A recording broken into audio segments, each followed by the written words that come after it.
Shri T P Senkumar, താങ്കൾ MD ആയിരുന്ന കാലത്തും പല പരിഷ്കാരങ്ങൾക്കും ശ്രമിച്ചിരുന്നു.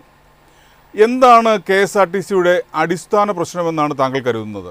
KSRTCയുടെ അടിസ്ഥാന പ്രശ്നം സർക്കാരാണ്. 2010 ഫെബ്രുവരി മാസം ശമ്പളവും ബാക്കി എല്ലാ കാര്യങ്ങളും കൊടുത്തതിന് ശേഷം ആകെ ഗ്യാപ്പ് ഉണ്ടായിരുന്നത് 10 കോടി രൂപ മാത്രമാണ്.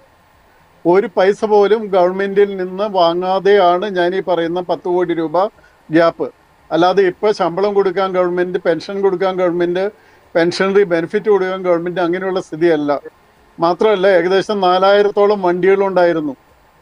8 ലക്ഷം കിലോമീറ്ററിൽ നിന്ന് 16 ലക്ഷം കിലോമീറ്ററിലേക്ക് അതിൻ്റെ വളർച്ച ഉണ്ടായിരുന്നു.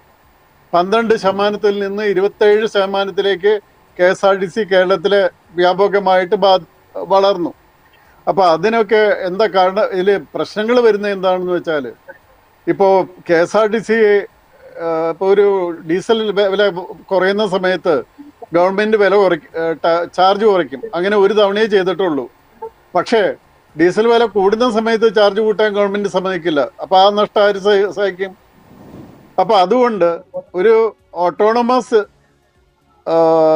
സ്ട്രക്ചറുള്ള കോർപ്പറേഷൻ എന്ന നിലയ്ക്ക് അതിനെ സ്വതന്ത്രമായി വിട്ടാൽ മാത്രമേ അതിന് പ്രവർത്തിക്കാൻ പറ്റുള്ളൂ. ഈ 100 ബസ് 143 ബസ് എന്നൊക്കെ പറയുന്നത് നത്തിങ് ഫോർ KSRTC. KSRTCക്ക് ഒരു വർഷം 1200 ബസ്സെങ്കിലും പുതിയതായിട്ട് വാങ്ങിക്കണം.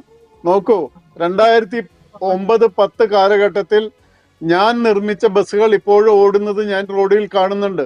അതാണ് ഇപ്പോഴും ഈ KSRTCയെ നിലനിർത്തുന്നത്. അതിന് പുതിയ കോർപ്പറേഷൻ സ്വിഫ്റ്റ് ഉണ്ടാക്കിയിട്ടൊന്നും കാര്യമില്ല. കുറച്ച് ലാഭമുള്ളത് ഒന്നാമത്തേല് ഈ ജോലിക്കാരെ വിശ്വാസത്തിലെടുക്കണം. അവർക്ക് ജോലി ചെയ്യുന്നതിന് ശരിയായ ശമ്പളവും അവർക്ക് സ്ഥിരതയും അവർക്ക് ബാക്കി എല്ലാ കാര്യങ്ങളും കിട്ടുന്നു എന്ന് ഉറപ്പാക്കണം. അങ്ങനെ ചെയ്യുകയാണെങ്കിൽ തീർച്ചയായിട്ടും അത് നന്നായിട്ട് തന്നെ നടക്കും. എല്ലാ കുറ്റങ്ങളും ജീവനക്കാരുടെ തലയിലിടുന്നത് തീർച്ചയായും തെറ്റാണ്.